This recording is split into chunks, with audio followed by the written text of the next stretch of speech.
The single magical flame contains the secret of life after death. This is the heart of the myth we explore tonight, the timeless legend of the phoenix and its eternal flame of rebirth. By the end of our journey, you will understand the profound comfort hidden within this ancient cycle of fire and ash. We will uncover why cultures across the world, from the deserts of Egypt to the courts of China, all told versions of this same story. What does it truly mean to be reborn from your own ashes, and how could a creature willingly embrace the fire that destroys it? Wherever you are in the world right now, as you settle in, I would love to know what your local time is and the place you are listening from. So find a comfortable position, let your eyes gently close, and allow your mind to drift into a world where endings are always beginnings. What part of your own life feels ready for a gentle renewal? That single magical flame was not confined to one land or one people. Its story spread on the wings of traders, whispered in the scrolls of scholars, and painted on the walls of temples from the Mediterranean Sea to the Eastern Sea. In ancient Greece, they called it the phoenix, a magnificent bird with feathers of crimson and gold said to live for 500 years. When its long life neared its end, the phoenix would build a nest of aromatic spices, and as the sun rose, it would ignite the nest with a single beat of its wings. From the ashes of its own immolation, a new youthful phoenix would rise, ready to begin the cycle anew. This Greek story, passed down by poets like Hesiod and Herodotus, gave the world the name we most commonly use today. But the Greeks were not the originators of the tale. Look further back to the banks of the Nile. The ancient Egyptians revered the bennu, a heron-like bird associated with the sun god Ra and the annual flooding of the river, which brought life back to the parched land. The bennu was a symbol of creation and renewal, a soul bird that rose from the flames of a sacred Persea tree. Its cry was said to mark the beginning of time itself. Here, the connection between fire, ash, and the rebirth of life was tied directly to the rhythms of the natural world, a promise written in the stars and the river's flow. Journey now across continents to ancient China, where the legend takes a slightly different but deeply resonant form. The fenghuang, often translated as the Chinese phoenix, is a majestic composite creature representing the union of yin and yang, the harmony of all opposites. It does not traditionally die in flames, but its appearance is an omen of peace and prosperity, signaling the rise of a virtuous new era. It embodies the concept of renewal on a grand societal scale. The core idea remains one of magnificent resurgence, of beauty and order rising from chaos, from Greek pottery showing the bird alight with fire, to Egyptian hieroglyphs carving the bennu beside solar discs, to Chinese silk paintings where the fenghuang glides among peonies. The artistic legacy is as universal as the myth itself. Why would cultures with no direct contact imagine such a similar creature? The answer lies not in shared stories, but in shared human experience. every civilization witnessed the setting sun, which seemed to die in a blaze of fire each evening, only to be reborn at dawn. They lived through the harsh death of winter, watching the world turn to a silent, gray landscape, only to celebrate the explosive rebirth of spring. The phoenix, in all its forms, became the ultimate metaphor for this undeniable truth that from an ending, a new beginning is always possible. This was not one culture's dream, it was humanity's collective hope given wings and flame. So if the symbol is universal, what does its most famous act, the fiery rebirth, truly entail? What does it feel like to be the phoenix in that moment of transformation? That shared human hope found its most potent symbol in a single, impossible fire. At the very center of every phoenix legend burns the eternal flame. This is not the fire of a campfire or a candle, flickering and fragile. It is a primal, divine spark, a fragment of the first dawn captured in living light. It represents the very essence of life, an energy of such purity that it cannot be corrupted, only transformed. This is the soul of the phoenix made manifest, an undying consciousness that wears its body as a garment, ready to be remade. The flame is both the source of the creature's majestic power and the singular agent of its chosen destruction. With its radiant heat, it forges feathers of gold and ignites eyes that see across centuries. Yet, when the cycle demands it, the phoenix does not flee this inner fire, it surrenders to it completely. In that ultimate act of trust, the flame becomes a catalyst. It does not merely burn the old form to cinders, it unravels it with sacred precision, separating spirit from substance, memory from marrow. The physical body becomes a nest of fragrant ash, but the essential spark, the eternal flame itself, remains untouched at the core. It is from this untouched center that the rebirth begins, drawing the ashes upward like a magnet, spinning them into new bone, new sinew, new radiant plumage. Close your eyes and see it.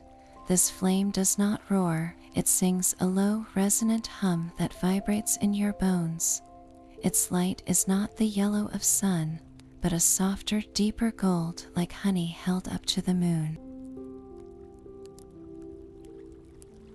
You can feel its warmth not on your skin, but within your chest, a comforting, ancient pulse.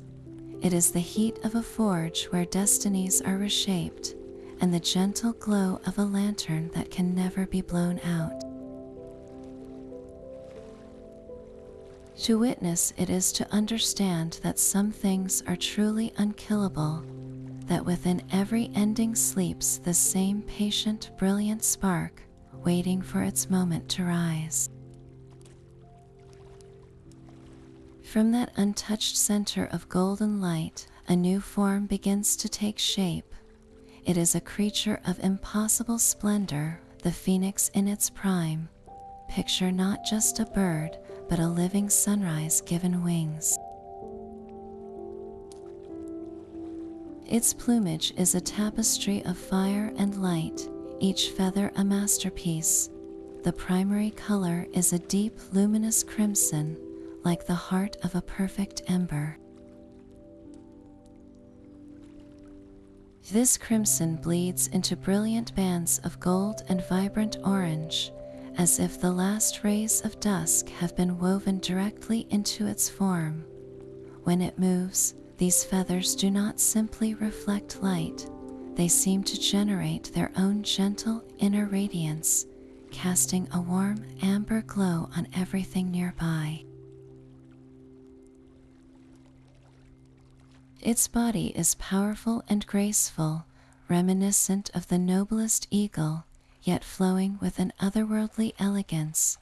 Its eyes, however, are its most captivating feature. They are vast and deep, holding the calm, knowing gaze of something that has witnessed the turning of ages. There is no malice there, only a profound, serene wisdom. You look into those eyes and see not a beast, but a conscious, ancient intelligence. This is a being that lives apart, a solitary monarch of the sky. It does not flock or nest in colonies. Its home is the highest, purest air, the remote mountain peaks that touch the clouds, or the hidden sun-drenched valleys untouched by time.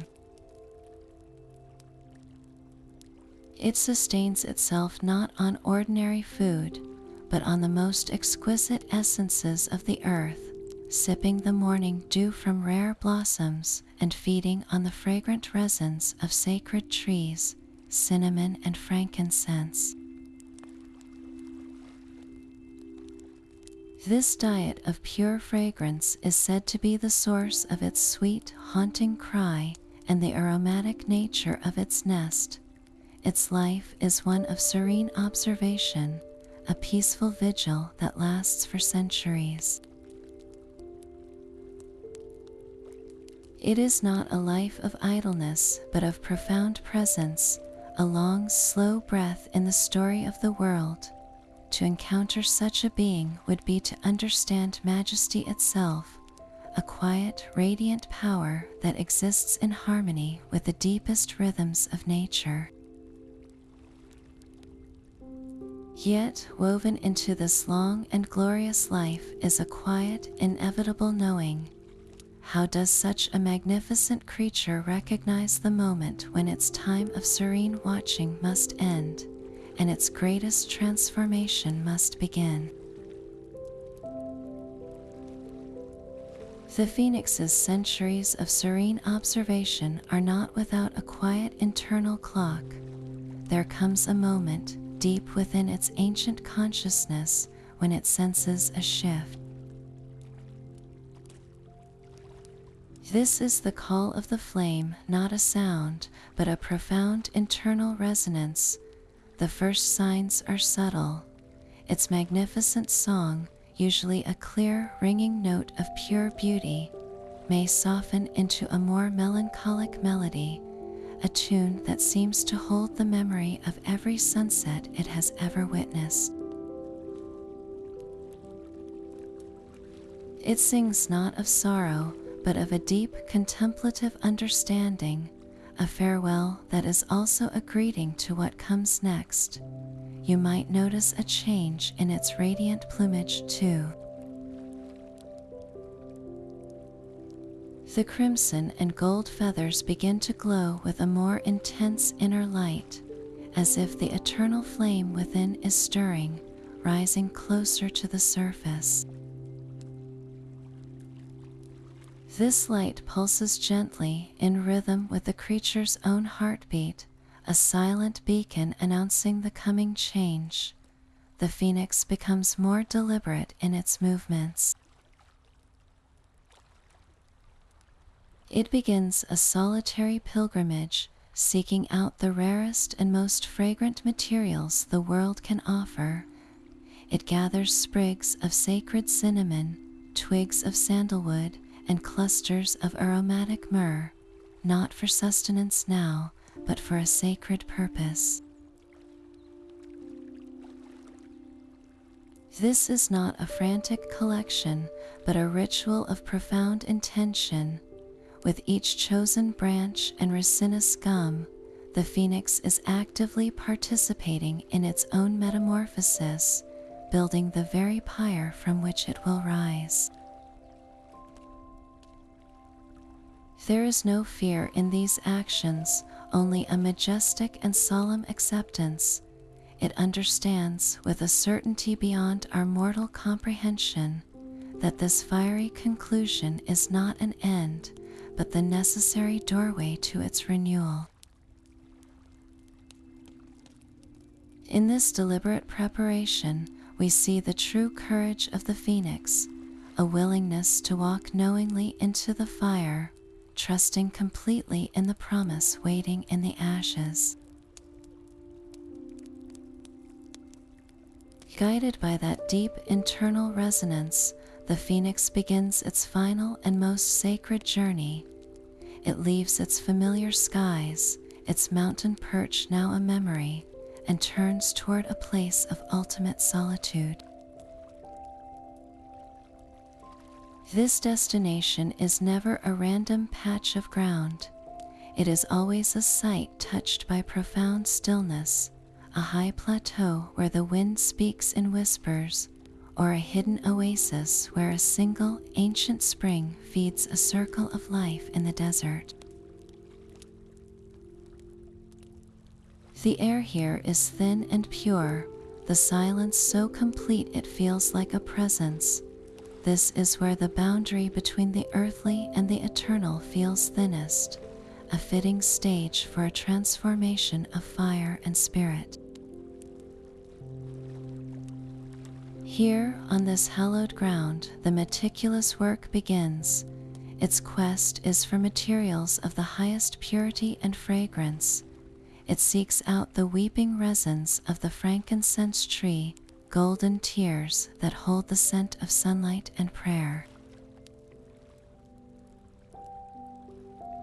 It selects slender branches of myrrh, whose bitter, earthy aroma speaks of grounding and release, and with great care, it gathers quills of true cinnamon bark that carries the warmth of spice and memory. Each selection is deliberate, a conscious choice.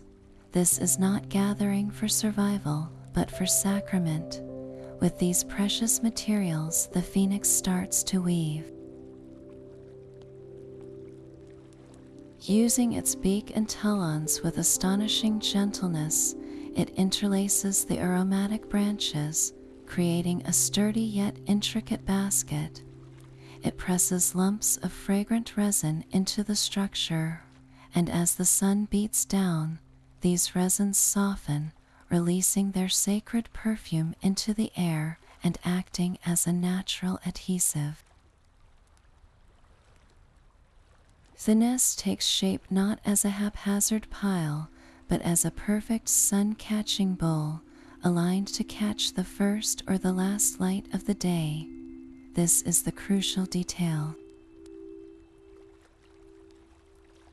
The nest is far more than a pyre, it is an altar. In its careful construction, we see the phoenix's active reverence for the cycle it serves. It is not a passive victim of fate, but a priest preparing its own temple. Every fragrant twig is a prayer, every strand of cinnamon a verse in a silent hymn to renewal. The nest becomes a physical symbol of gratitude for the life that was, and an open-handed offering for the life that will be. It represents a complete and willing surrender, built not with fear, but with a solemn, majestic love for the great turning of the wheel. Once this fragrant altar is complete, a profound stillness descends. The work is done. All that remains is the waiting and the final willing step into the blaze. The stillness is broken by a single clear note. This is the phoenix's final song, a melody woven from 5 centuries of memory. It begins softly, a ripple of sound that seems to emerge from the silence itself, then rises into a lament of such piercing beauty it could make the stars themselves pause in their courses. This is not a song of despair, but of profound, layered emotion. Its high, clear notes are a farewell to the sunsets it has painted with its wings and the mountain peaks it has called home, a tribute to every scent of blossom and whisper of wind it has ever known. Woven between these threads of sorrow are deeper, warmer tones, a resonant hymn to the promise held within the waiting flame. It sings of gratitude for the life that is ending and of fearless hope for the life about to begin. The song hangs in the purified air, a tangible thing. It is the sound of a soul fully known and fully released, a final, graceful exhale before the sacred inhale of fire. As the last haunting note fades into the listening silence, the world seems to hold its breath. The phoenix turns its gaze from the sky it has serenaded and looks upon the fragrant nest it has built. Its great work of preparation is complete. Its farewell is sung. There is nothing left to do and everything left to become. In that perfect suspended moment, the creature makes its choice, not with a cry of defiance, but with a serene and deliberate acceptance. It steps into the center of its aromatic altar, settles its radiant form upon the bed of spices, and folds its wings. It is an act of ultimate trust, a conscious surrender to the very source of its being. The stage is set, the singer is ready, and the ancient, patient flame within begins to stir, answering the silent call of its own destined transformation. A profound stillness settles over the sacred ground. The phoenix, now resting within its fragrant altar, lifts its head toward the sun. Its beak, a polished curve of obsidian and gold, opens slightly. From its throat comes not a song, but a single focused tone, a resonant hum that vibrates the very air. This sound pulls at the light itself. It is a call, a direct invocation. High above, a single searing beam of sunlight seems to detach from the celestial fire, bending down from the heavens like a golden thread drawn by a divine needle. It touches the tip of the phoenix's beak, and for a heartbeat, the creature holds a fragment of the sun. Then, with a motion of serene finality, it lowers its head and touches that concentrated point of solar fire to the nest of cinnamon and myrrh. The aromatic resins do not merely catch fire, they awaken. A flash of white gold light erupts, not with a roar, but with a deep, resonant whoosh of release, as if the world itself has sighed. The eternal flame, the divine spark that has lived within the phoenix for centuries, now answers its call from without. The fire does not attack, it embraces. It flows over the radiant feathers not as a destroyer, but as a long-awaited reunion, a liquid gold that lovingly consumes its own vessel. The phoenix does not struggle.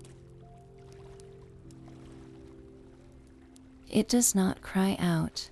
It holds its form perfectly still within the heart of the conflagration, its eyes open and reflecting the brilliant inferno, gazing out with that same ancient wisdom as its physical self dissolves. This is not a scene of violence, but of breathtaking transmutation. The crimson and gold plumage seems to melt into streams of living light, joining the dance of the flames.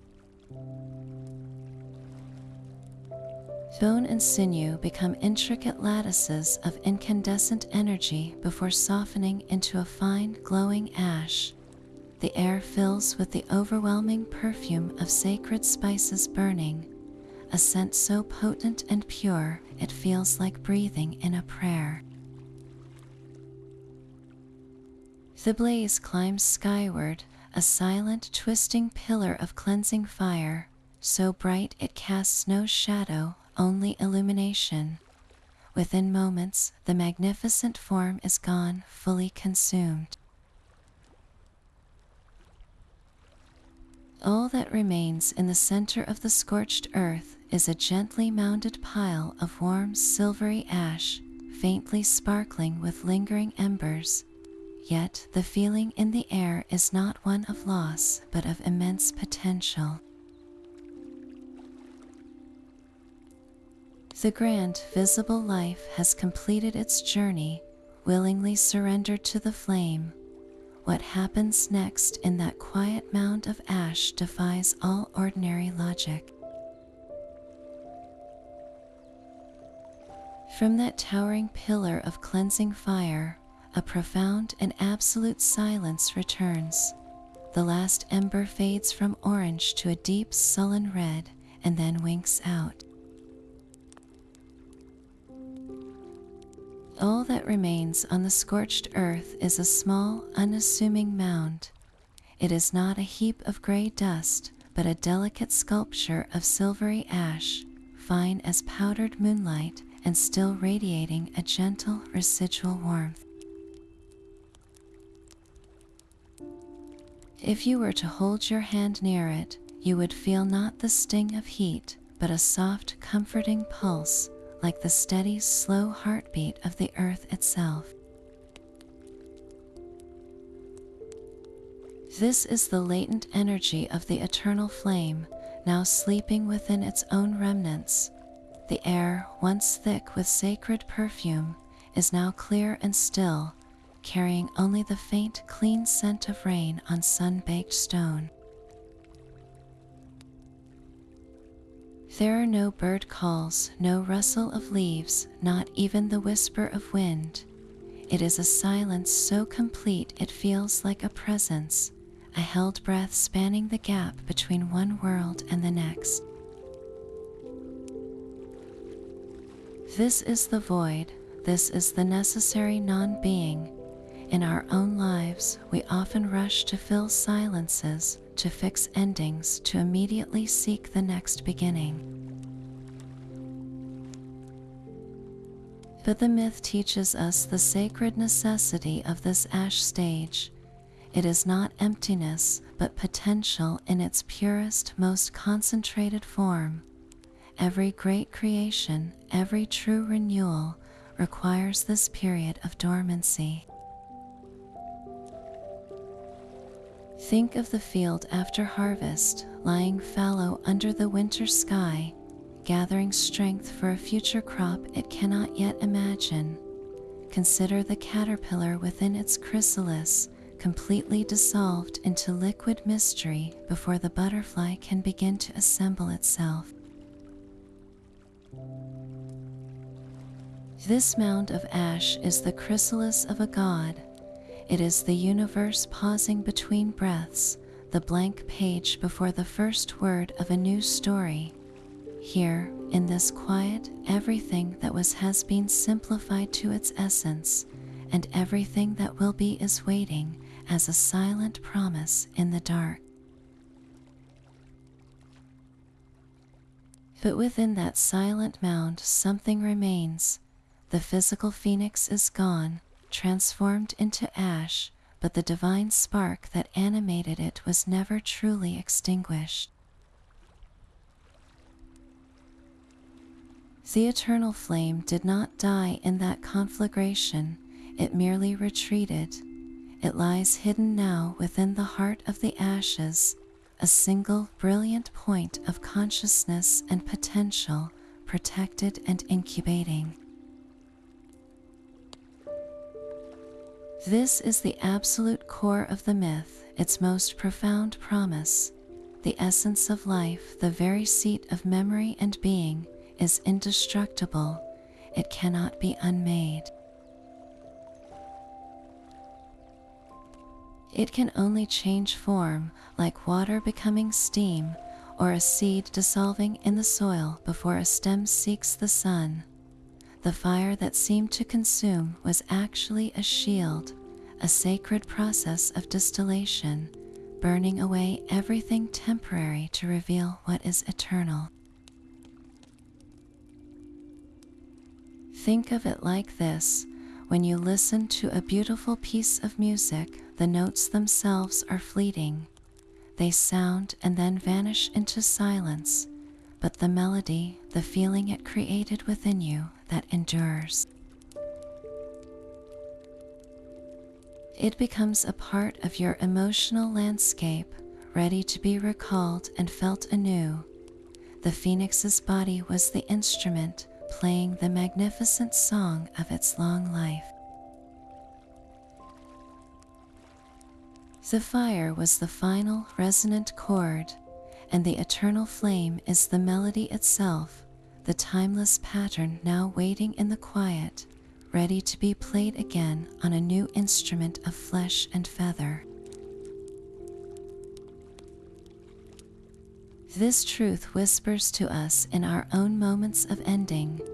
When a chapter of our life closes, when a dream fades or a role we cherish changes, it can feel like a personal ash mound. We grieve the form that is gone, yet if we listen closely, we might sense it, a warmth, a familiar pulse, a knowing that is still us, our core, our capacity for love and wonder and resilience. That spark does not die with the circumstance. It may retreat, it may rest, it may need time in the quiet dark, but it remains, waiting for the right conditions to begin its slow, sure gathering toward a new dawn. The silence deepens, holding the world in a breathless pause. Then, from the very heart of the silvery ash mound, a single pulse of soft golden light glows and fades. A moment passes, another pulse comes, slightly stronger this time, a slow and steady rhythm like a distant, luminous heartbeat. The ashes themselves seem to inhale and exhale with this gentle light, as if the mound is not a grave, but a sleeping chest holding a brilliant secret. A whisper of wind, fragrant and warm, circles the site, stirring the topmost layer of fine powder. The ash begins to shift, not from the wind alone, but from something stirring beneath. A tiny, perfect fissure appears on the surface. From within that dark crack, a new light spills out, not the white gold of the consuming fire, but the soft, promising pink of a dawn sky. Then something emerges. It is a single, delicate feather, no larger than a leaf. It is damp and dark, clinging to a slender shaft of new bone, but its very tip catches the light and glimmers with the faintest promise of crimson. This is the first tangible evidence of the return, a vulnerable and breathtaking signal that the long vigil in the dark is over. The process is achingly slow, a sacred unfolding that cannot be rushed. More tiny feathers follow, pushing through the ash like the first brave shoots of spring after a long winter. They are sheathed in a protective membrane that glistens with life-giving fluid, and as the air touches them, they begin to unfurl, drying from dark, wet quills into filaments of stunning color. You can almost hear the soft, papery rustle of growth, the quiet crackle of newness expanding into the world. This is not an explosion of life, but a gradual, deliberate awakening. It is the universe patiently knitting a new masterpiece from the memory held within a single, undying spark. To witness it is to understand that true rebirth is never an instant miracle. It is a slow, sure becoming, a promise kept one whispered breath and one unfolding feather at a time. The ash pile begins to crumble from within. A small, damp head pushes through the silvery powder, followed by a pair of trembling wings still sheathed in a glistening, translucent film. This is the new phoenix emerging into the world for the very first time. It is startlingly small, no larger than a songbird, and profoundly vulnerable.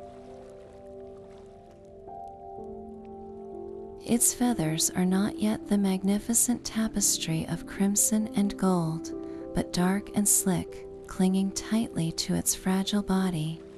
It struggles free of the ashen cradle with clumsy, determined movements, each effort a testament to a will that has just crossed an impossible threshold. For a long moment, it simply rests there on the warm earth, its tiny chest heaving, gathering strength from the air and light. Then it lifts its head. And you see its eyes. They are the same vast, deep pools of knowing from the creature that stepped into the fire. That ancient, serene wisdom gazes out from this newborn form, a breathtaking contrast between physical frailty and spiritual immensity. Within the center of its damp chest, visible through the thin, new down, a soft and steady golden light pulses.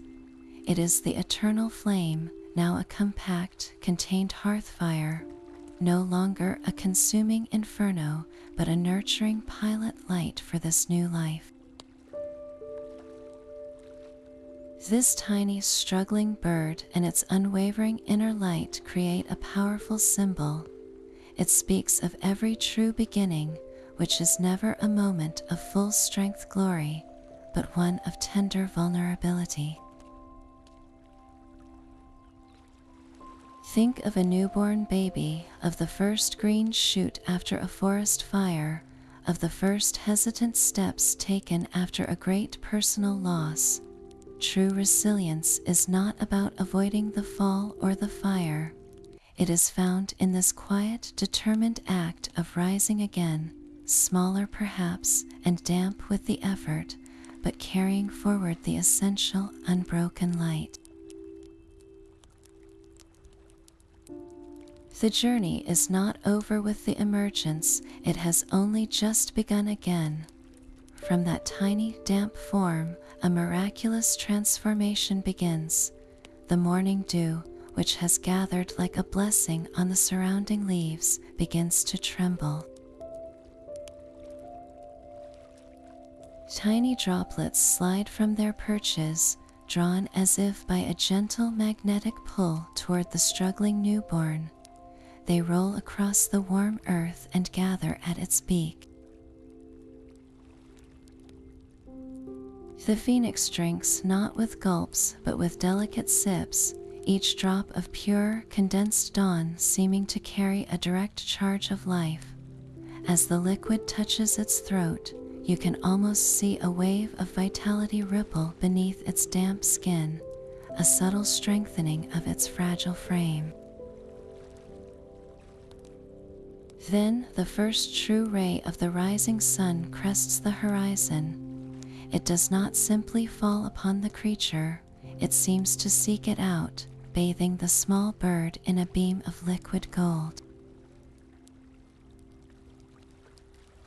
Under this direct celestial attention, the growth is not slow, but a breathtaking unfurling. The damp, dark feathers begin to steam gently, drying in an instant. As the moisture vanishes, their true colors ignite. what was a dull, wet black becomes a deep, luminous crimson from the base outward, as if a painter is dragging a brush of pure light across each filament. Strands of brilliant gold and vibrant orange emerge like threads of captured sunset woven directly into the expanding plumage. Its body, once so small, stretches and grows with a soft, rustling sound, like the unfurling of a great silk banner. Bones lengthen, muscles knit with impossible speed, and wings that were crumpled and wet expand into vast, powerful arches. Within moments, the transformation is complete. Where a vulnerable songbird stood, now rises the phoenix in its full, legendary majesty, every feather radiant, every contour flowing with perfected grace. This swift restoration is the final seal on the sacred promise. It signifies that the cycle is not just a hopeful idea, but a complete and functioning reality. The phoenix does not return diminished or halfway. It returns to the full zenith of its power and beauty, its inner flame now perfectly matched by its outer form.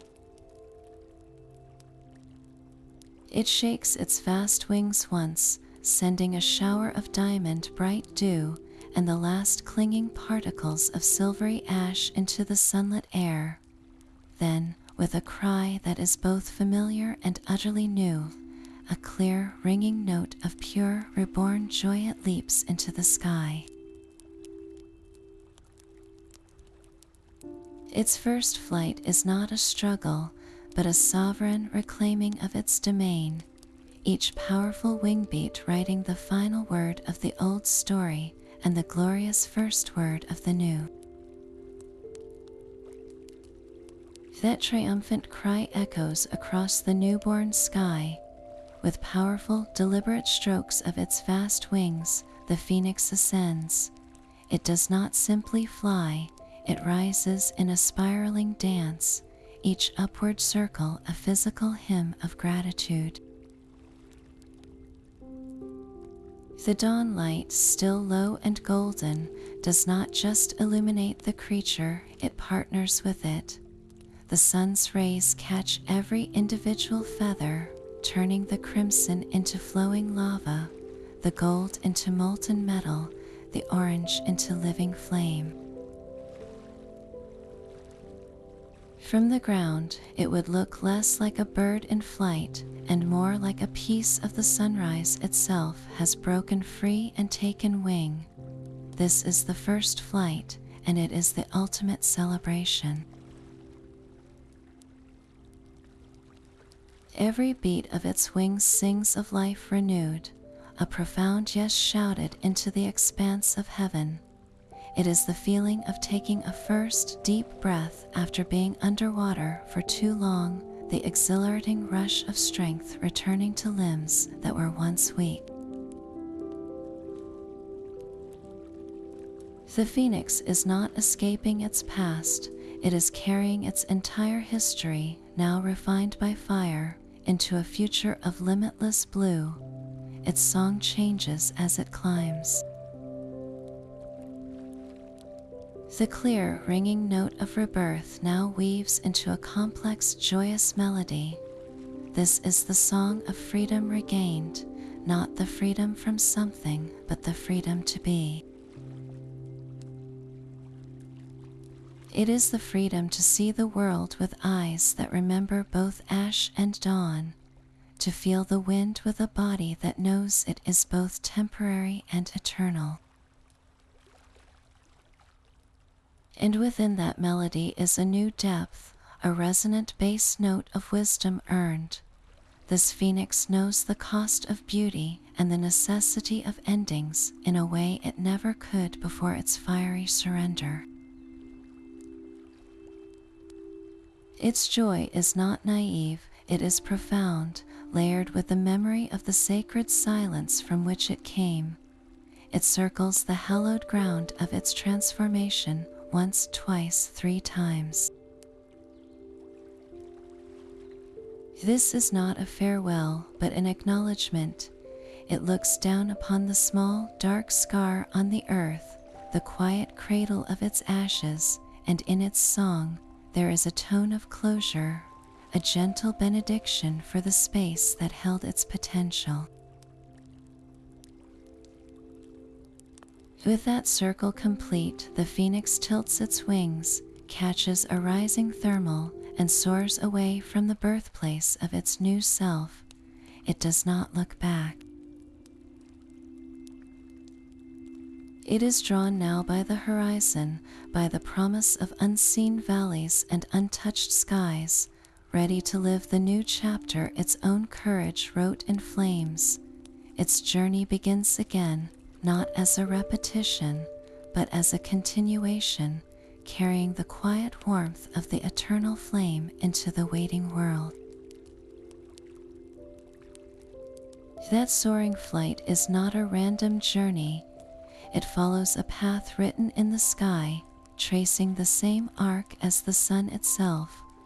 Across nearly every culture that told its story, the phoenix is not just a bird of fire. It is a solar bird, a living mirror of our star's eternal cycle. Its entire existence is a celestial echo. Just as the sun appears to die each evening, sinking into a blazing funeral pyre on the horizon, the phoenix willingly enters its own consuming fire. And just as the sun is reborn from the darkness each morning, fresh and full of potential, the phoenix rises anew from its ashes. This is not a loose metaphor, it is the very heartbeat of the myth. The creature's 500-year lifespan can even be seen as a grander version of this daily rhythm, a long, slow day in the life of the cosmos, ending in a glorious, fiery sunset that promises a new dawn. In some ancient traditions, the connection is even more direct. The phoenix was said to be the sun's faithful companion, riding just ahead of the solar chariot, its radiant wings scattering the last stubborn shadows of night. In others, it was considered the sun's earthly embodiment, a piece of that distant divine fire given animal form, so that mortals could witness its promise of return up close. This is why its feathers are the colors of sunset and dawn, crimson, gold, and orange. This is why its most sacred act is timed to the sun's light, using a focused beam to ignite its nest. It is a creature of thresholds, forever existing at the moment of transition between dark and light, death and life. Visualize this connection. See a time lapse of a brilliant sunset, the sky blazing with the very hues of the phoenix plumage before deepening into indigo night. Then watch as the first sliver of light breaks the horizon, pushing back the dark, growing stronger by the second. That daily drama in the sky is the phoenix story written in light, a reminder that every ending we experience is framed by this vast, dependable cycle. The sun does not ask permission to set, nor does it apologize for rising. It simply fulfills its nature, and in that we find a profound comfort. Our personal struggles, our seasons of loss and renewal, are not anomalies. They are part of this ancient celestial rhythm. The phoenix myth takes that grand, impersonal astronomical truth and gives it wings, a song, and a face we can look upon, making the promise of dawn feel intimately, beautifully personal. The promise of dawn is not just a visual spectacle, it is a tangible gift left behind in the very soil of transformation. In countless stories spun from the phoenix legend, the ashes themselves hold a sacred residual power. They are not merely the discarded remains of a process, but its concentrated blessing, a physical token of the cycle's grace. These silvery particles are said to glow with a soft inner light for days after the rebirth, and they are sought after as the rarest of treasures, for they carry the essence of the eternal flame in its most gentle, accessible form. Their miraculous property is one of profound healing and renewal.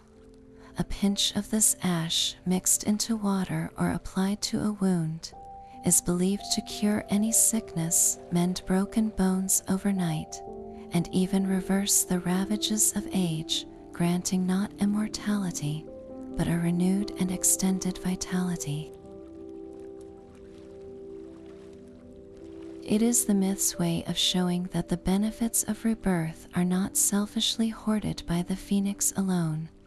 They are meant to spill over, to heal the world that witnessed the sacrifice. Picture a lone traveler, weary and heart-sore, crossing a desolate plateau. A recent loss has left a hollow ache in their chest, a wound that no herb or poultice can touch. By chance, or perhaps by a subtle guidance they do not understand, they stumble upon a circular patch of scorched earth.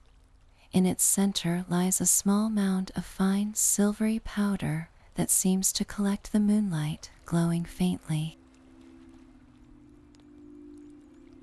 Remembering an old, half-forgotten tale whispered by a grandmother, the traveler kneels.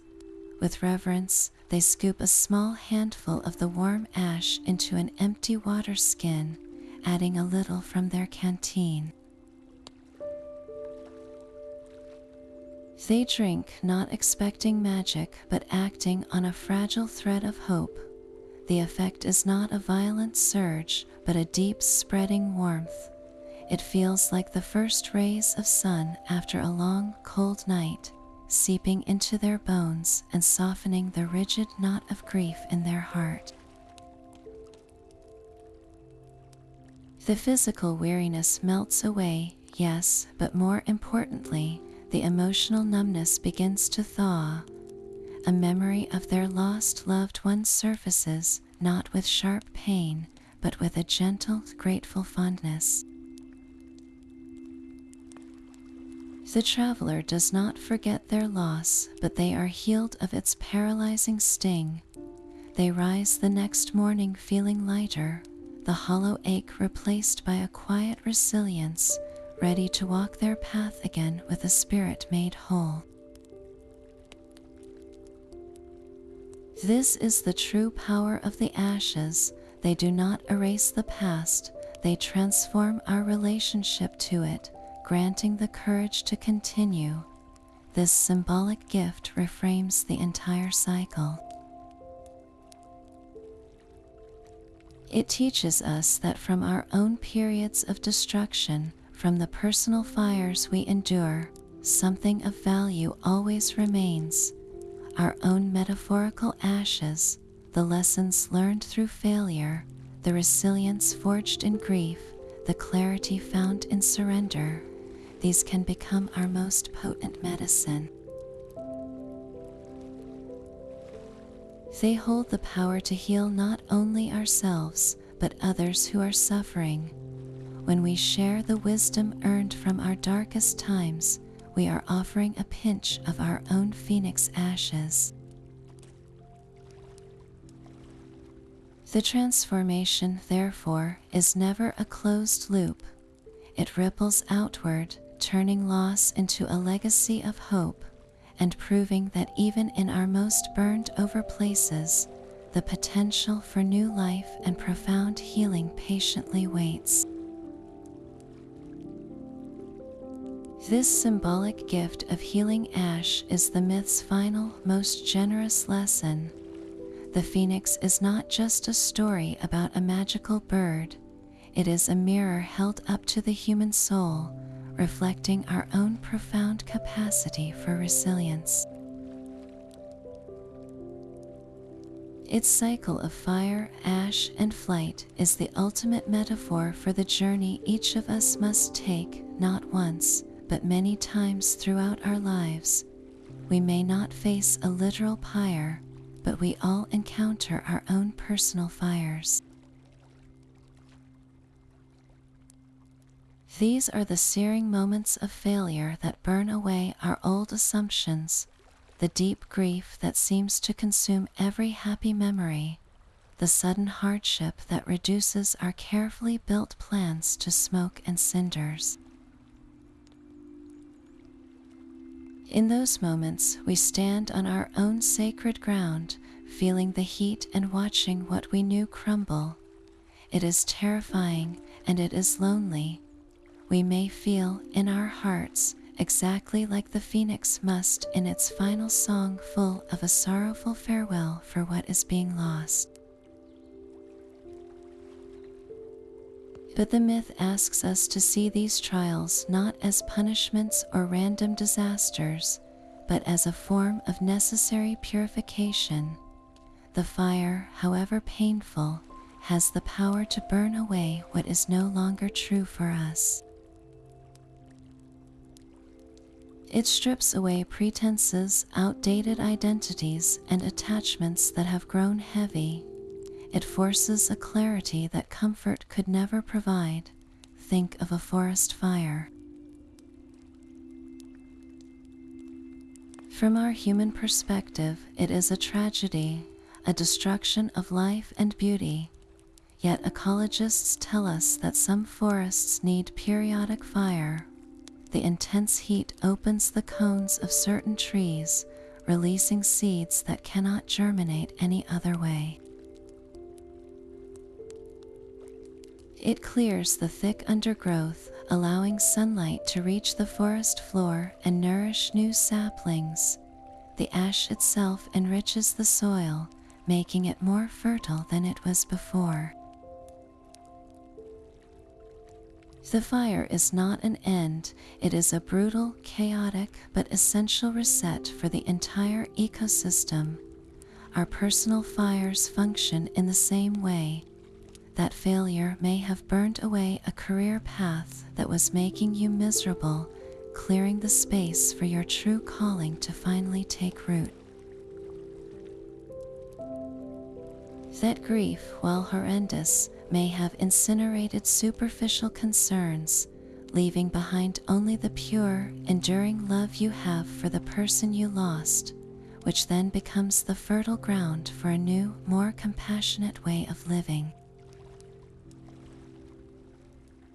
The hardship may have forced you to develop strengths and resources you never knew you possessed. This is the alchemy of resilience. It is not about avoiding the burn or pretending it doesn't hurt. It is about learning slowly and painfully to find the potential waiting within the ashes of your experience. It is about trusting that the core of who you are, your own eternal flame of spirit, love, and will, cannot be destroyed by any circumstance. It can only retreat, rest, and gather itself. And when the time is right, when you have sung your song of farewell and sat in the necessary silence, you will feel the first gentle pulse of warmth from within that ash mound. It might be a tiny, fragile idea for a new beginning. It might be a single, genuine smile after months of tears. It might be the strength to ask for help or the courage to take one small step forward. That is your first new feather, damp and dark, pushing its way toward the light. The rebirth is rarely dramatic or swift. It is a slow gathering, a patient unfurling. You rebuild not as the exact same person you were before, but as a renewed version, stronger at the broken places, wiser from the journey through the dark, and carrying a deeper, quieter light within. You become your own phoenix. Your flight may not be as majestic at first, your wings may feel untested, but you are airborne, and in that ascent, you carry the most important truth of all, that every ending you survive becomes the sacred ground from which a wiser, more compassionate you can begin again. That new, wiser you carries a quiet secret within its chest. The phoenix's story does not conclude with a single, triumphant flight. Its most profound truth lies in what comes after the celebration, in the quiet understanding that settles in its ancient heart. For the phoenix is a creature of paradox, a living riddle. It is eternal, yet it is constantly changing. Its consciousness, its essential flame, is unbroken and timeless, spanning millennia in a continuous thread of awareness. Yet the body that houses this flame, the magnificent vessel of crimson and gold, is utterly temporary. It is born, it lives its long and glorious life, and then it willingly surrenders to the fire over and over again. This is the core of its teaching, the beautiful tension between eternity and impermanence. The flame is the constant, the cycle is the change, and it is within this endless turning that we find a deep philosophical comfort for our own lives. We often crave permanence. We want our happiness to last forever, our health to be unwavering, our relationships to be unchanging. We see endings as failures, as breaks in the continuity of our story. But the phoenix shows us a different reality. It shows us that permanence is not found in freezing a single moment in time, but in embracing the reliable rhythm of transformation itself. The only true constant in the universe is change.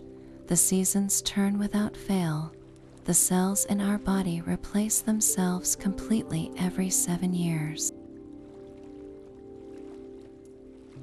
The starry sky you see tonight is not the same sky your ancestors saw. Everything is in a state of gentle, relentless flow. The phoenix does not resist this universal law. It aligns with it in the most spectacular way possible. It makes change its sacred ritual. Its immortality is not a static, frozen existence, but a dynamic, ongoing dance with its own impermanence. Think of a river. The water flowing past you at this second is never the same water that flowed past a moment ago. The river is constantly changing, molecule by molecule. Yet we still call it the same river. It has a name, a history, a recognizable course. Its identity is not in the specific water, but in the persistent flowing pattern. The phoenix is like that river. Its specific body is the water, always new. Its undying flame is the enduring riverbed and the relentless current, the pattern that gives it a continuous identity across the ages. This perspective gently reframes our own experiences of loss and transition. The end of a career, the closing of a home, the shifting dynamics of a friendship, these are not the destruction of our river. They are simply moments where the water changes course, where the old channel silts up and a new one must be carved. Our essential self, our capacity for love and learning and wonder, that is the riverbed. It may be scoured by flood or hidden under debris for a time, but it remains, ready to guide the new waters of our life. The phoenix assures us that an ending is never a full stop. It is a comma, a pause for breath in a much longer sentence. Winter is always followed by spring. Night always yields to dawn. This is not wishful thinking. It is the observable rhythm of nature, and we are part of that nature. Our personal winters, those times of contraction and silence, are not punishments.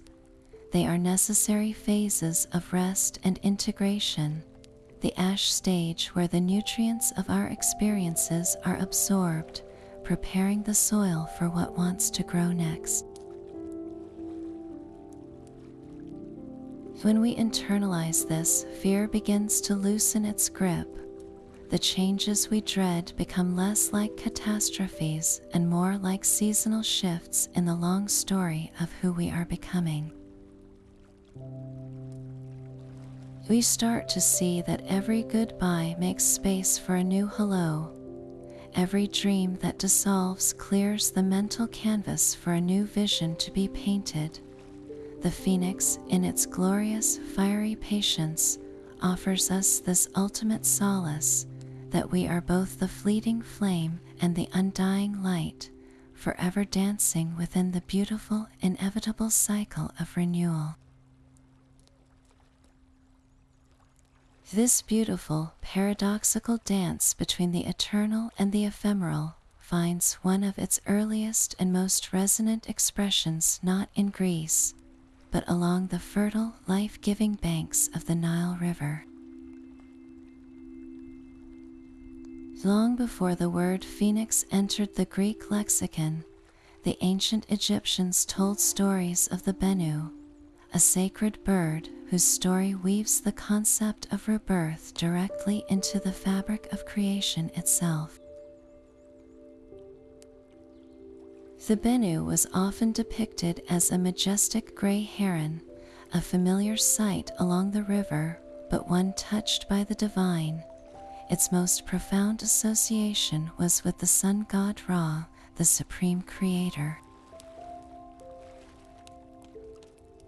Each morning, as Ra's solar bark rose from the underworld, bringing light to defeat chaos, the bennu was said to fly ahead of it, its cry marking the moment of dawn and the daily rebirth of the world.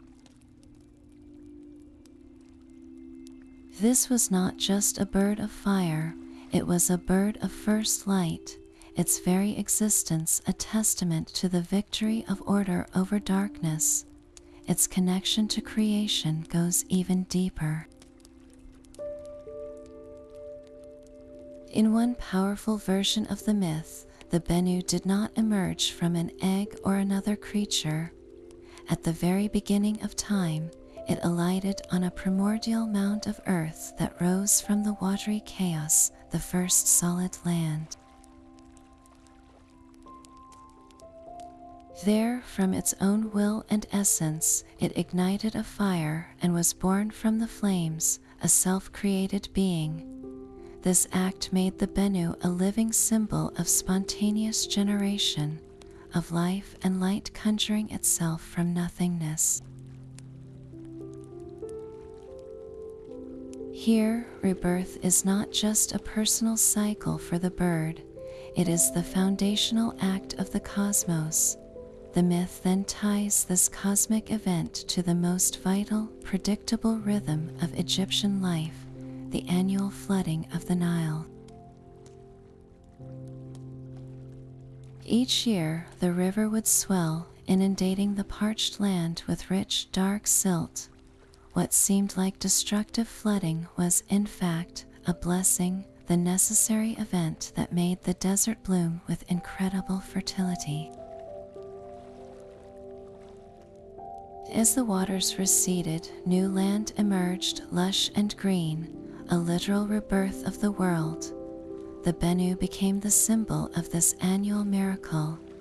Its appearance was linked to the inundation, and its cyclical nature mirrored the dependable return of the floodwaters.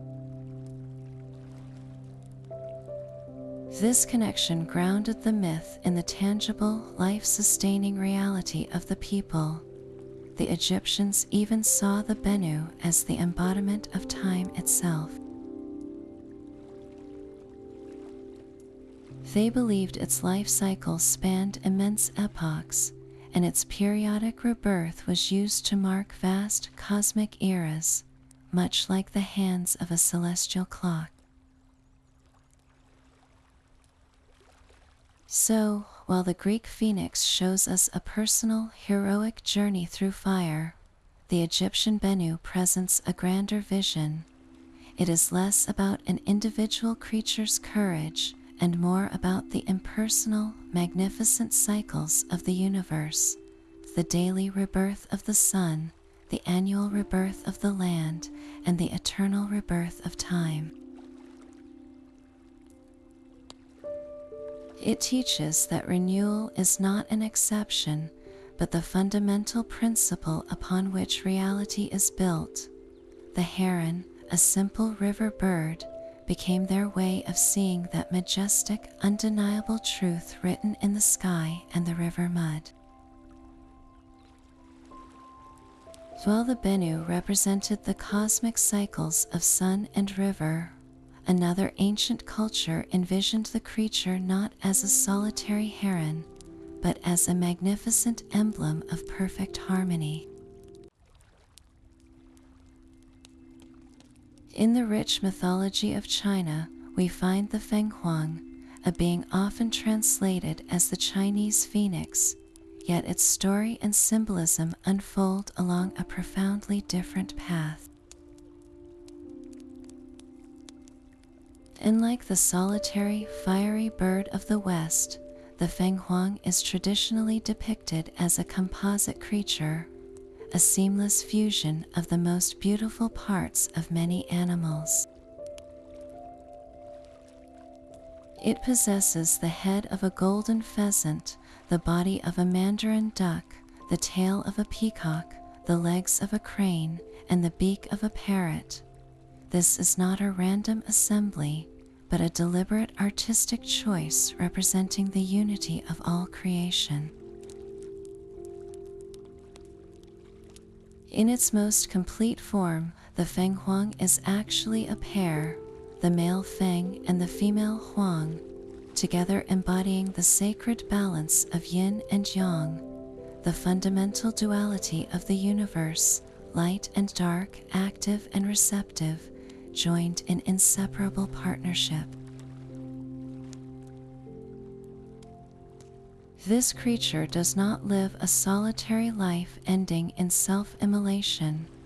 Instead, its entire existence is a symbol of peace, virtue, and benevolent rule. The appearance of the fenghuang was considered the highest possible omen, a sign that a ruler was just and the land was entering a golden age of prosperity and stability. It was intimately associated with imperial authority, often depicted alongside the dragon, with the dragon representing the emperor and the fenghuang representing the empress, together signifying the harmonious governance of the realm. Its song was said to contain the 5 perfect notes of the ancient musical scale, and its feathers displayed the 5 fundamental colors, aligning it with the core elements and virtues of Confucian philosophy.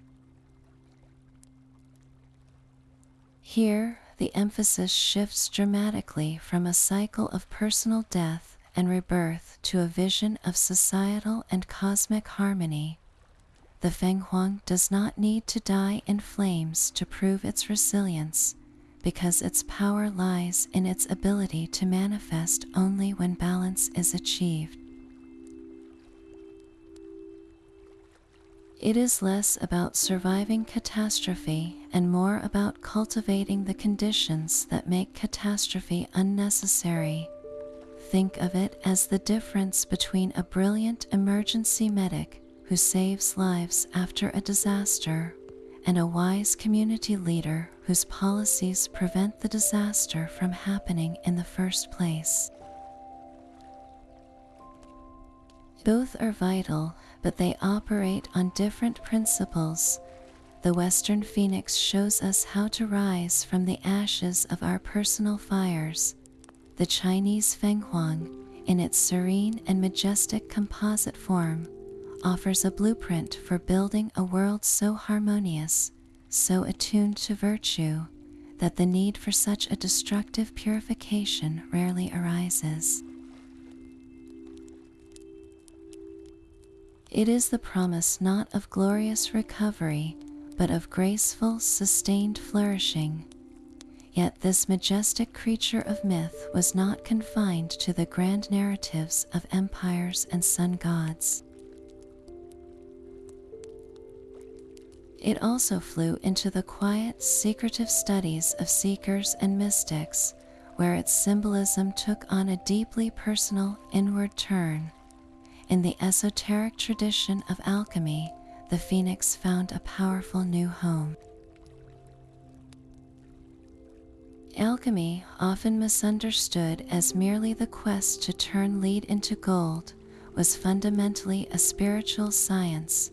Its true aim was the transformation of the alchemist's own soul, from a base, imperfect state into a perfected, enlightened one, a process mirrored in their physical experiments. And at the very pinnacle of this arduous inner journey stood the phoenix, a brilliant symbol for the ultimate achievement, the creation of the philosopher's stone. This legendary substance was said to grant not just physical immortality or the ability to transmute metals, but a state of spiritual wholeness and divine knowledge. The path to the stone was described in stages, often coded in colorful symbolic language, involving death, putrefaction, and purification.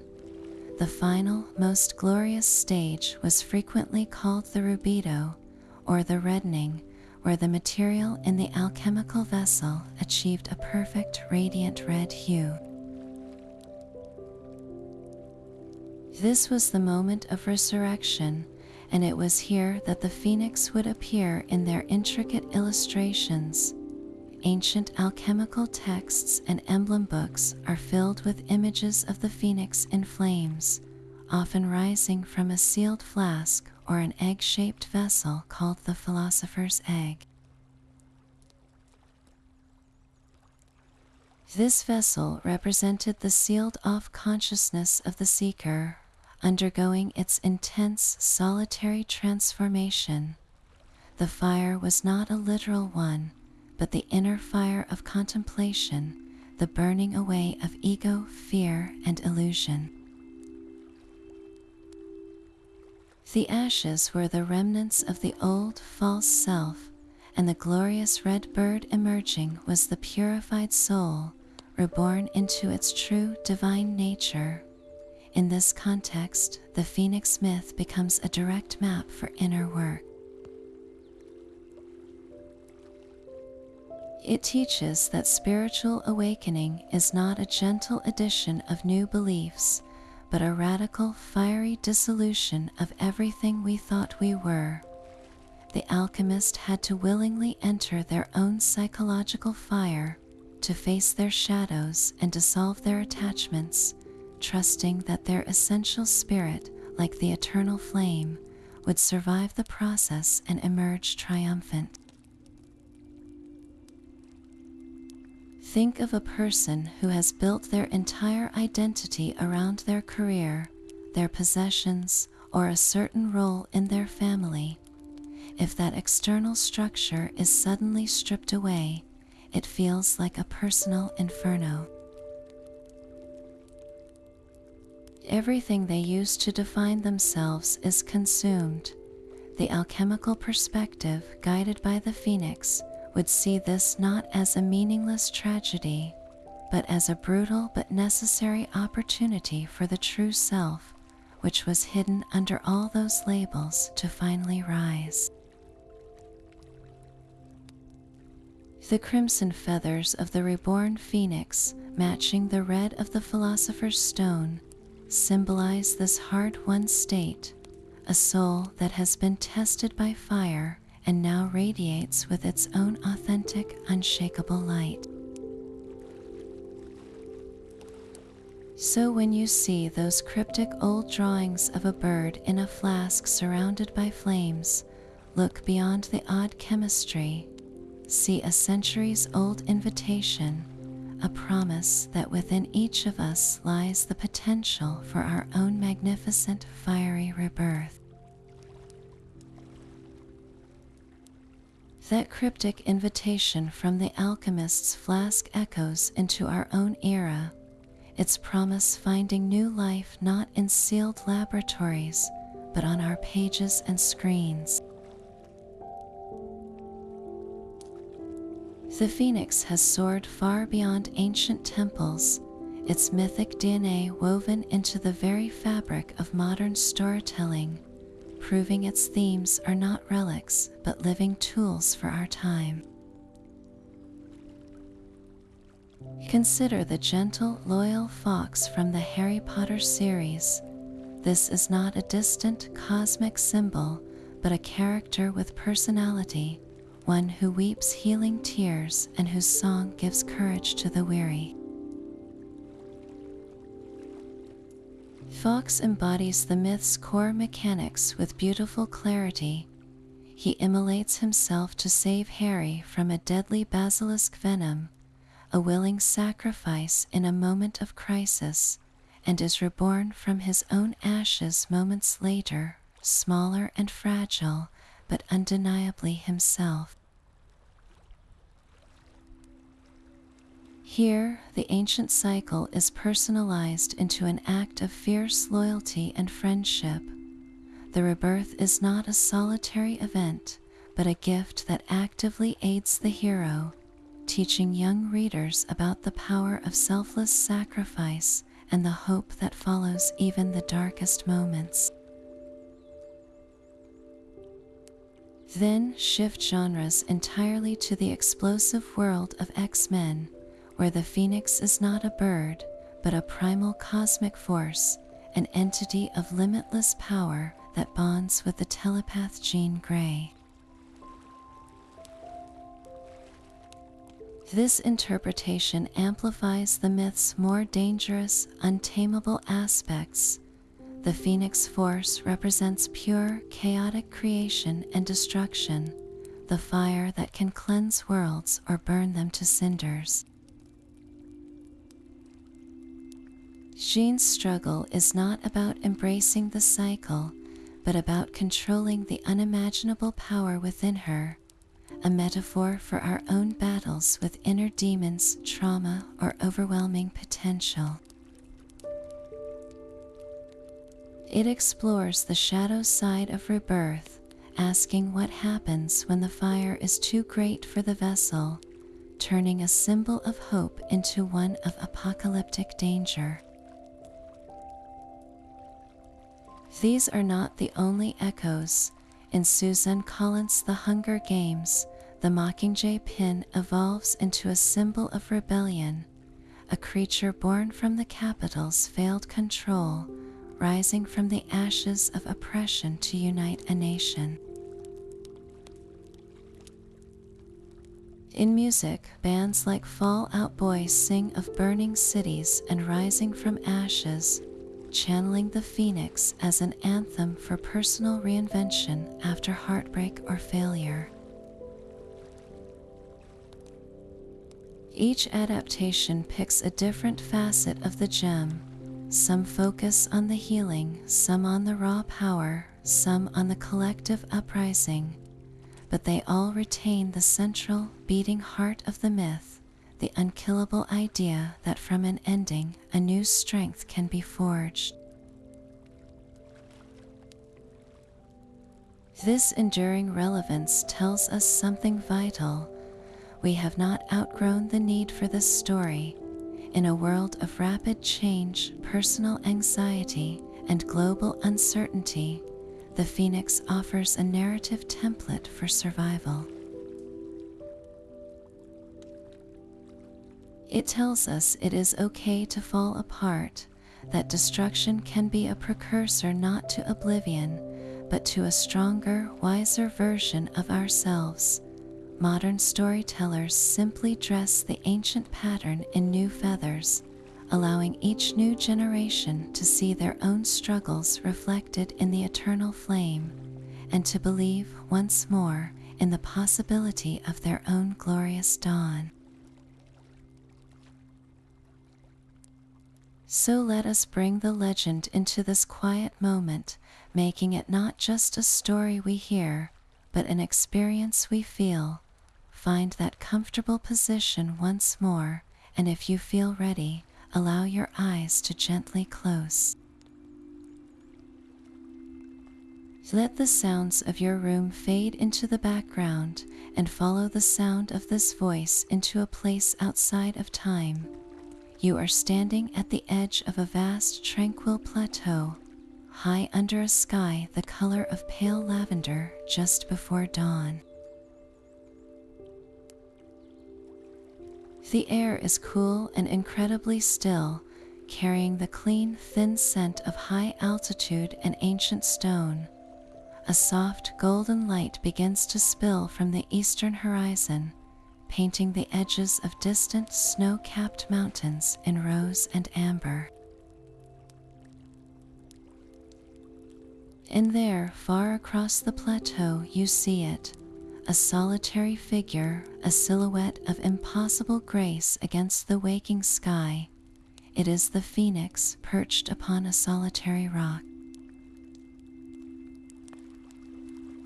Even from this distance, you sense its profound stillness, a quiet so deep it feels like a presence. You can just make out the rich, dark crimson of its resting wings, and the faint, gentle glow that seems to emanate from its form, a soft radiance that pushes back the last of the night's chill.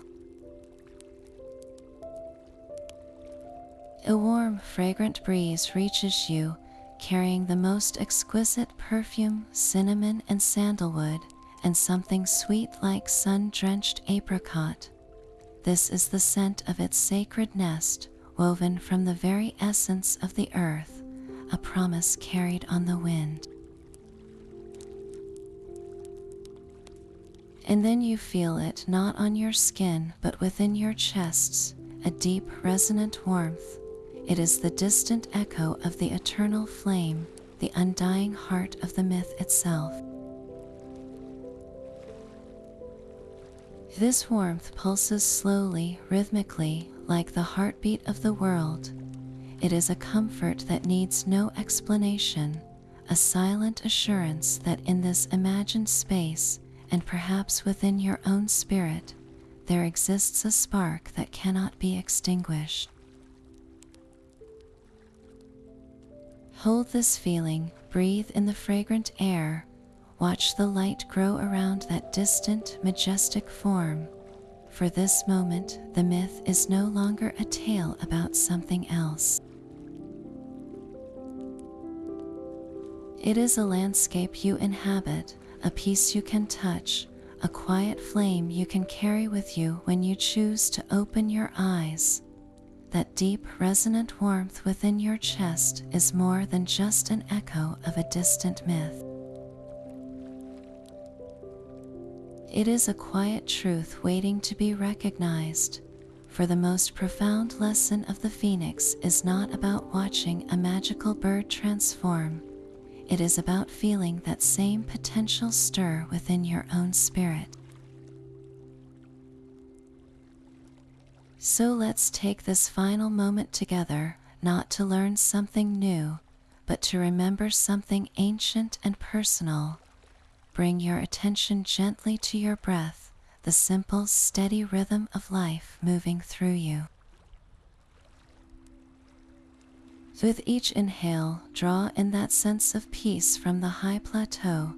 With each exhale, release any lingering tension you might be holding. Now, in this calm space, I invite you to turn your awareness inward. Is there an area of your life that feels heavy or stagnant or simply tired? It might be a quiet frustration in your daily routine, a dream that has gathered dust on a shelf, a relationship that has settled into predictable patterns, or a part of your own self-view that feels rigid and limiting. Do not judge it, simply acknowledge it as you would observe a cloud passing in the sky. This feeling, this sense of being slightly burned out, is not a sign of failure.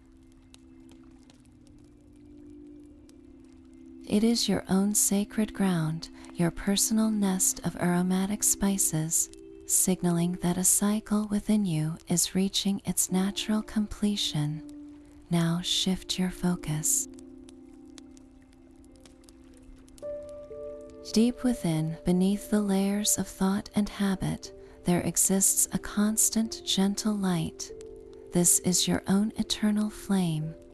It is your unshakable core, the part of you that has always been there, your resilience, your curiosity, your capacity for love and joy. Visualize it now as a small, steady flame in the center of your being. See its light, a soft gold or a calming blue, radiating a gentle, comforting warmth. This flame is your essence, and it cannot be harmed by any external circumstance. Now, with a sense of kindness and permission, imagine this inner flame growing just a little brighter. Feel its warm, cleansing light expanding outward, touching that area of stagnation you identified. See the light not as a violent blaze, but as a loving, transformative glow. Watch as it gently surrounds those old limitations, those tired thoughts, those fears that have held you back. Visualize them softening in the warmth, not fighting, but simply dissolving like morning frost under the sun. They may turn to a fine, silvery ash, not a symbol of loss, but of release.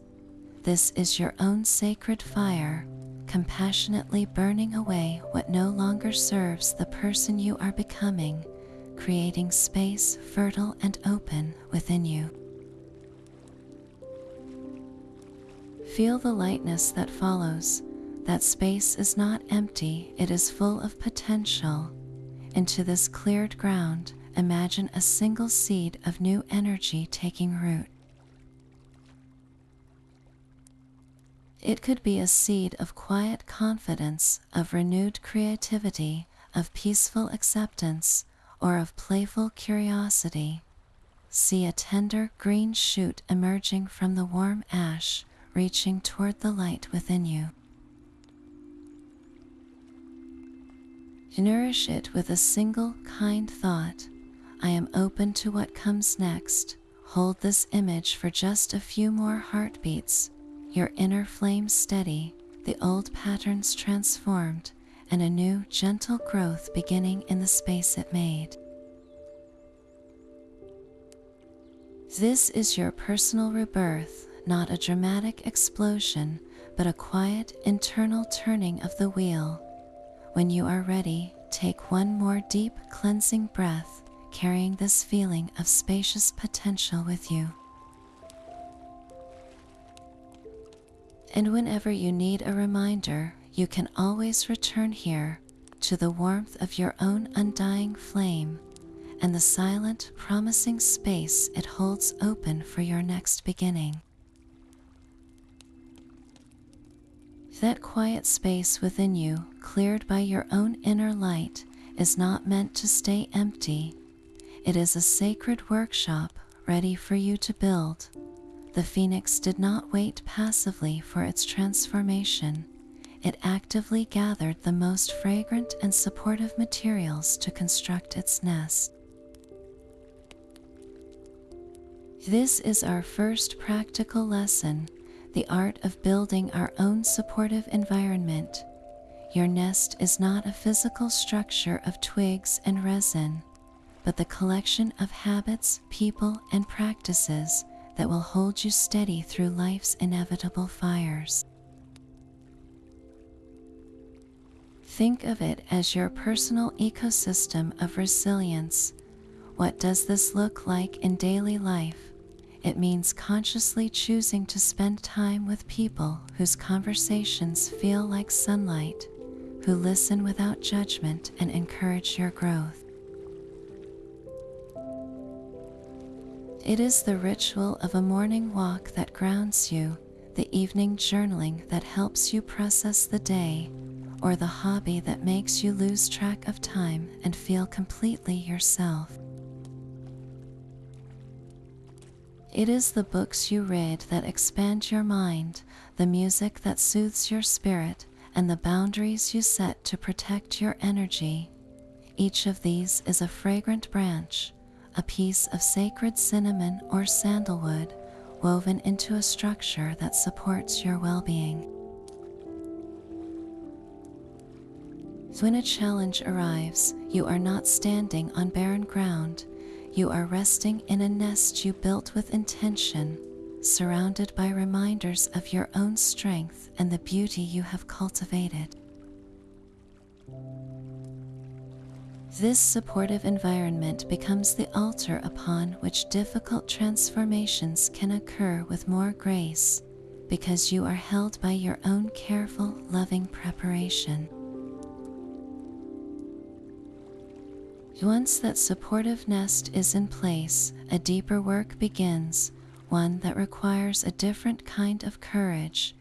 Before the phoenix ever stepped into the flame, it sang its final, beautiful song. This was not a song of victory, but of authenticity, a full and honest expression of everything it had been and everything it felt in that moment of ending. Our parallel act is learning to sing our own song, to voice our truth before a major change, even when our voice shakes. So often, we move through transitions in silence, burying our fears, our grief for what is ending, or our hopes for what might begin. We pretend everything is fine when it is not, or we swallow our excitement to avoid seeming foolish. The myth invites us to do the opposite. Singing your song might look like having that difficult but honest conversation with a loved one, finally expressing a long-held dream aloud to a trusted friend, or simply admitting to yourself in a private moment, "This is hard and I am scared, but I am ready for something new." It is the act of giving language to your experience, of honoring the chapter that is closing with gratitude and clarity. This expression is a powerful release. It clears the emotional space, much like the phoenix's song cleared the air, making room for the new energy to enter. Your song does not have to be a masterpiece, it just has to be true. By giving voice to your reality, you claim authorship of your story, moving from a passive character to an active participant in your own rebirth. And when the fire does come, as it will in some form, and you find yourself standing in the aftermath, surrounded by the ashes of a plan, a hope, or an old version of yourself, the final lesson awaits. This is the practice of finding the spark in the ashes. The phoenix's rebirth did not start from nothing. It started from the single, undying ember hidden within the silvery mound. Our task after a setback is not to immediately rebuild the old structure, but to sit patiently with the ashes and look for that one warm, glowing point of potential. What is the hidden lesson within this difficulty? What strength did you discover in yourself that you never knew you had? What clarity has emerged now that an old distraction or false path has been burned away? Perhaps a job loss, while devastating, contains the spark of freedom to pursue work that truly aligns with your values. A failed project might hold the ember of a crucial lesson that will ensure your next attempt succeeds. A period of loneliness could be the warm, quiet space where you finally learn your own company and develop a deeper self-compassion.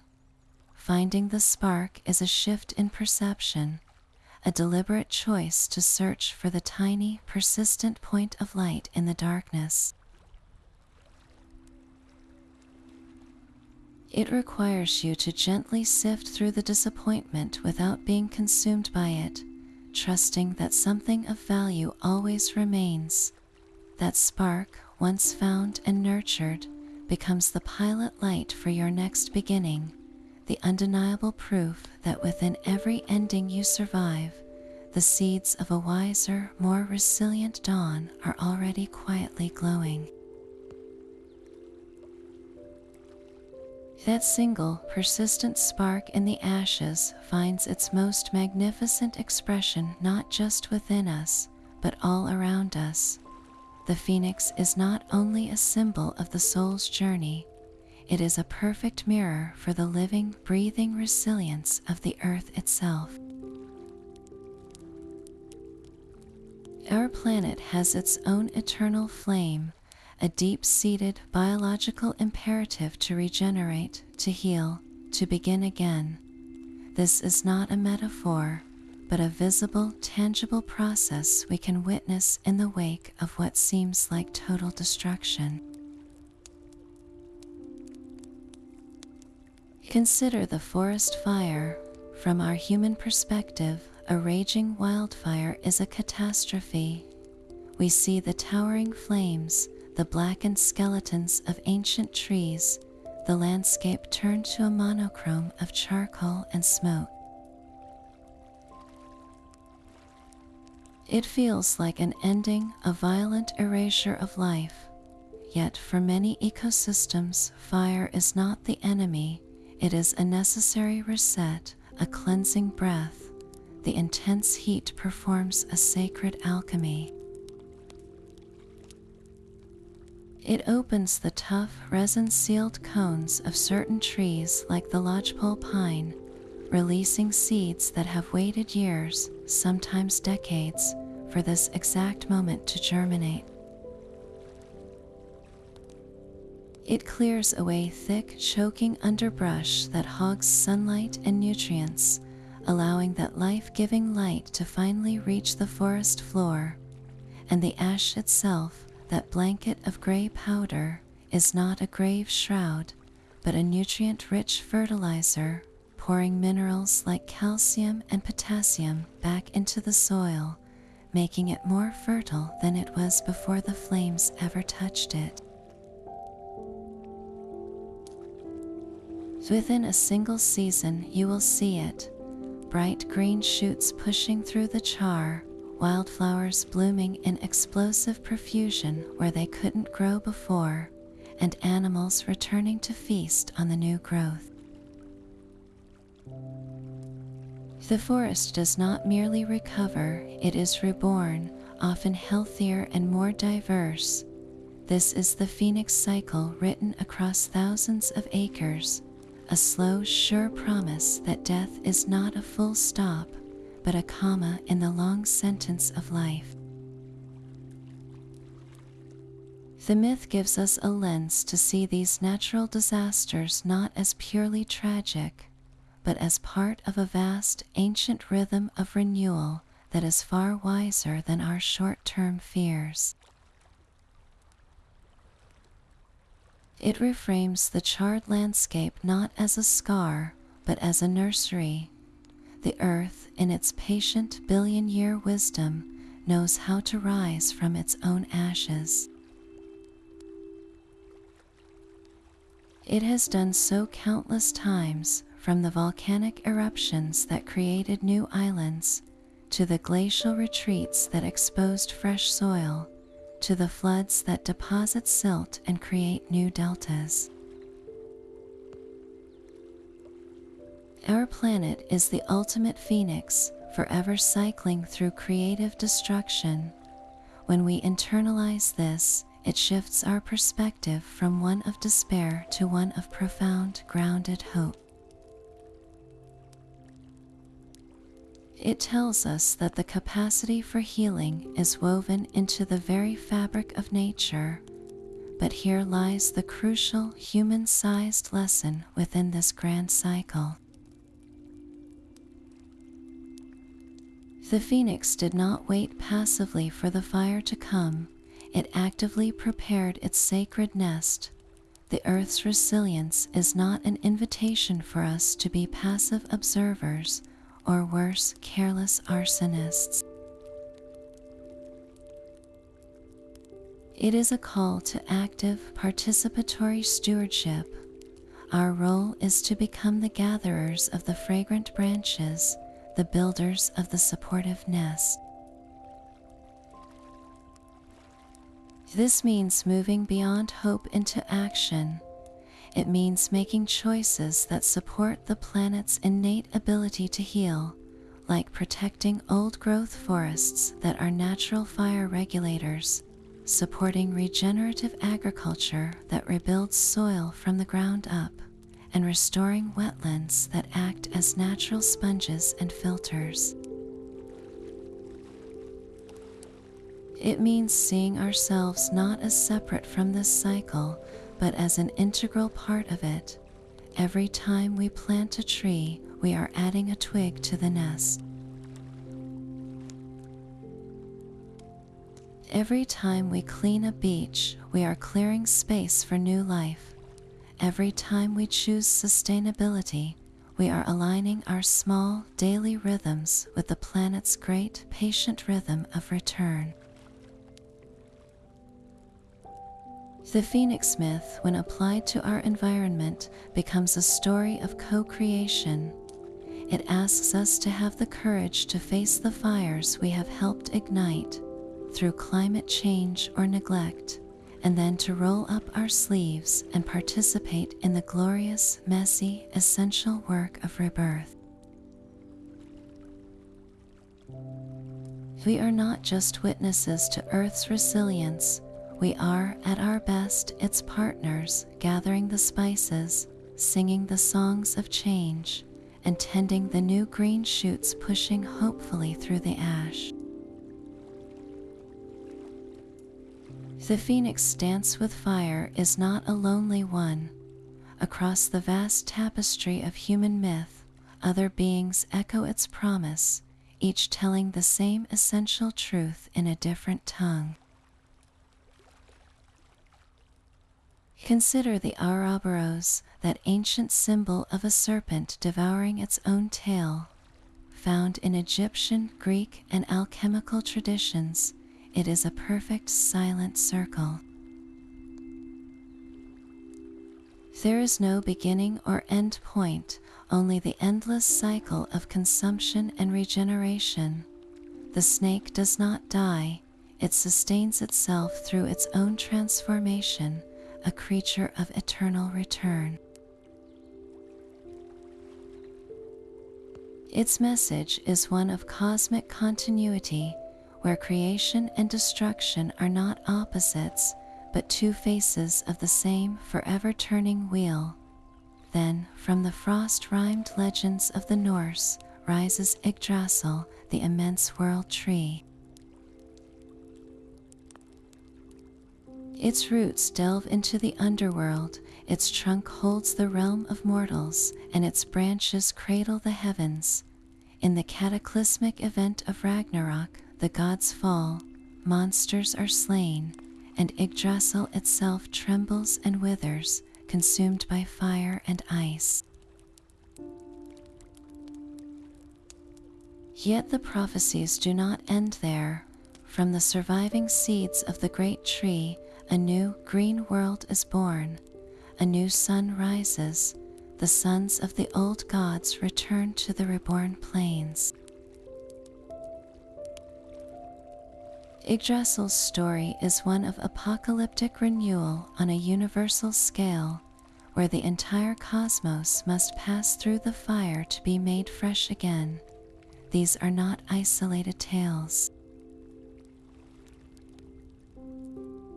They are part of a family, a constellation of myths orbiting the same profound human realization.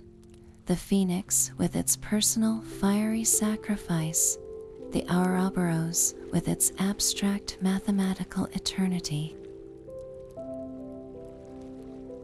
Yggdrasil with its cosmic communal rebirth, each culture looking at the same stars and the same seasons, crafted a different vessel to hold the same water of understanding. They recognized a pattern written into nature itself. The day follows night, spring follows winter, life follows decay. This pattern is what mythologists call an archetype, a fundamental, recurring symbol buried deep in the shared human psyche. The cyclical rebirth is not just a nice story, it is a primal template for how we understand existence. It answers our deepest fear of finality. When we hear the phoenix song or see the Ouroboros circle, something ancient within us stirs in recognition. We are not hearing a foreign idea, we are remembering a truth we already know in our bones. This archetype provides a narrative container for our own experiences of loss and recovery, assuring us that our personal winters are part of a grand, dependable design. The phoenix, then, is not the only teacher of this lesson, but perhaps its most radiant and compassionate ambassador, taking this universal, often impersonal cycle and giving it feathers, a song, and a heart of undying flame we can feel warming our own. That universal truth, carried on the phoenix's wings, deserves a soundscape as rich as its legend. The right audio can transform this story from something you hear into a world you step inside. For the opening moments, as we describe the tranquil plateau, begin with a deep foundational silence, not empty silence, but a textured quiet, the kind you hear in high places. Layer in the gentlest, most distant whisper of wind moving over ancient stone, a sound so soft it seems to breathe. This establishes space and calm, allowing the listener's own breath to slow and match that serene rhythm. As the phoenix comes into view, introduce the first hint of warmth, the delicate, sporadic crackle of a low fire. This should not be a roaring blaze, but the intimate sound of embers settling in a hearth, a popping cedar spark, the safe and comforting sound of contained flame. It is the auditory signature of the eternal flame itself, a crackling hearth at the heart of the myth. When the phoenix begins its final song, the music should feel less like a score and more like a natural phenomenon. Use soft, ethereal pads, perhaps from a wordless choir or crystal singing bowls, that swell and fade like breath. The melody should be simple, haunting, and beautiful, with a touch of melancholy in its higher registers, resolving into deeper, more hopeful tones. It must feel like the song is emerging from the landscape itself, not placed upon it. For the transformation, sound becomes metaphor. The crackle of the fire intensifies, but not with aggression. Blend it with the resonant, cleansing tone of a large bell being struck once, very softly, its deep vibration lingering and purifying the air. As the phoenix is consumed, the fire sound should slowly recede, replaced by the soft, granular rustle of ash settling, like fine sand sliding down a dune. The rebirth sequence needs a different quality of sound. From that silence, introduce a single, pure, high tone, like the first drop of water in a still pool. Then the delicate, papery rustle of new feathers unfurling, damp and soft, the sound of a single weak wingbeat against the air. As the newborn drinks the dew, add the clear, bright ping of a water droplet falling into a still pool. The triumphant first flight should be accompanied by the powerful, rhythmic sweep of vast wings catching the air, a sound of immense grace and power, layered again with that ethereal choir, now soaring into a major, joyful key. Throughout, maintain a bed of those peaceful, resonant tones, like distant, harmonious bells or a soft gong, to underscore moments of wisdom and realization. This crafted audio landscape does not just tell the story, it lets the listener live within the cycle, feeling each crackle of transformation and each whisper of new wings in the dark. The visual language of this myth is as timeless as its message, a story told not only in words but in color, light, and movement. To truly feel the phoenix's journey, we can envision it unfolding on screen through a blend of classical art and fluid animation. Imagine the opening moments anchored in the stillness of ancient paintings. The camera would drift slowly across the rich, cracked surface of an Egyptian papyrus, lingering on the elegant, stylized form of the bennu heron, its feathers etched beside a golden solar disk. We might then glide seamlessly into the luminous detail of a Renaissance canvas, where a phoenix in brilliant crimson and gold rises triumphantly against a stormy sky, every brushstroke a testament to the artist's awe.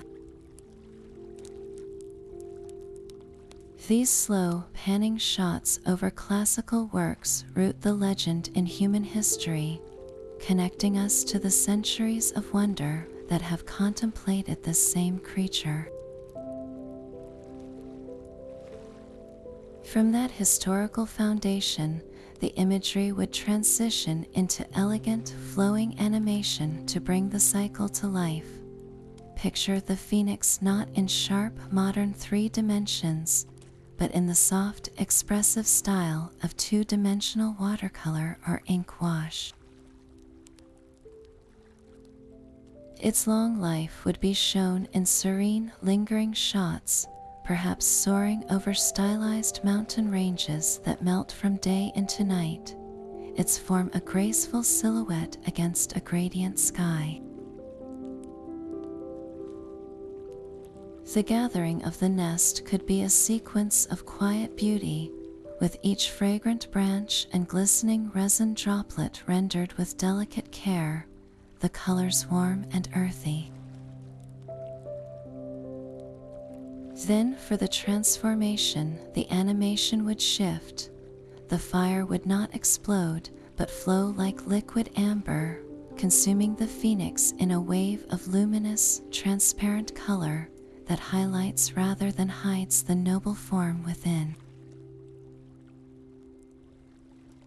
The rebirth would be a study in gentle unfolding, with the new feathers emerging from the ash as if painted into existence by an invisible brush, each filament slowly gaining its radiant hue.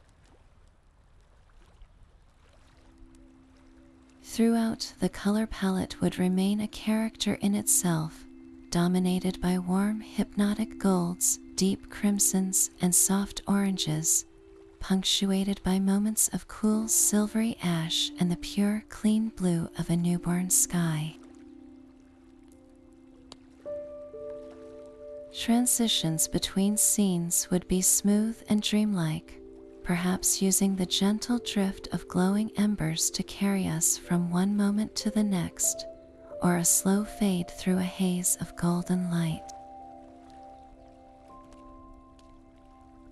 Abstract visuals would support the emotional core, with flowing patterns of fire that resemble dancing silk, or pulses of light that ripple outward like a heartbeat seen through water.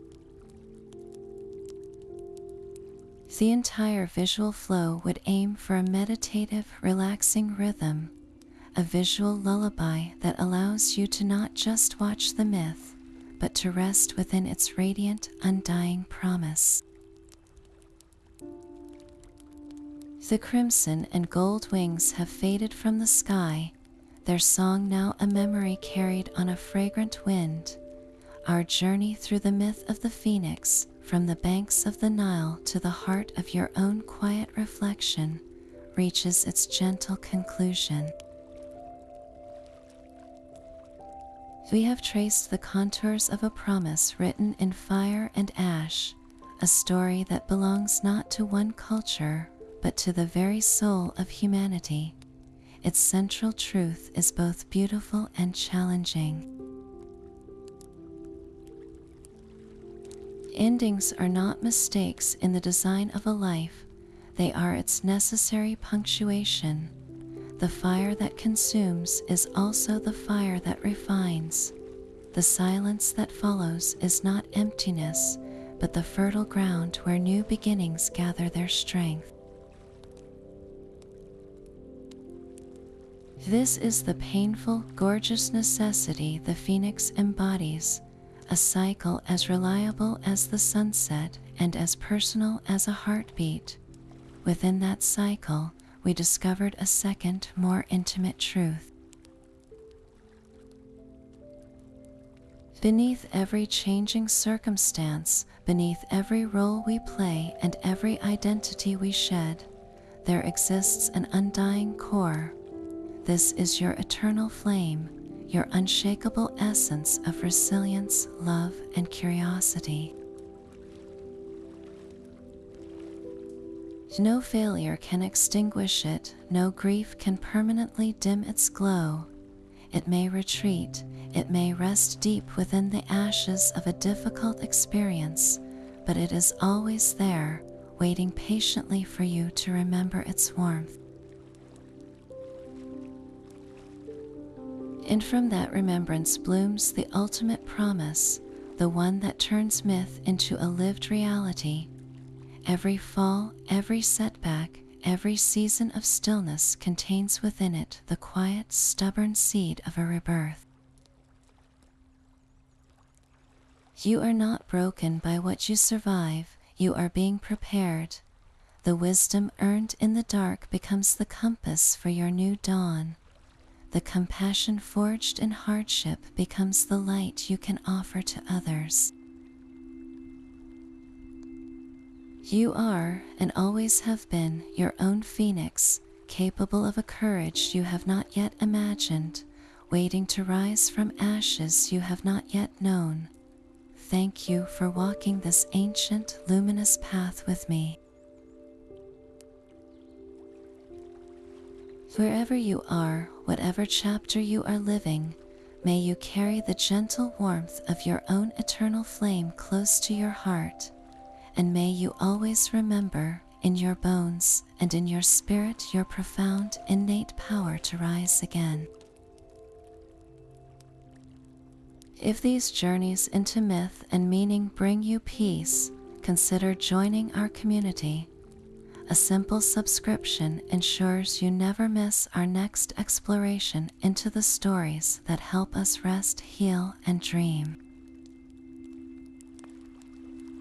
Sleep well and know that a new dawn is always waiting.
you.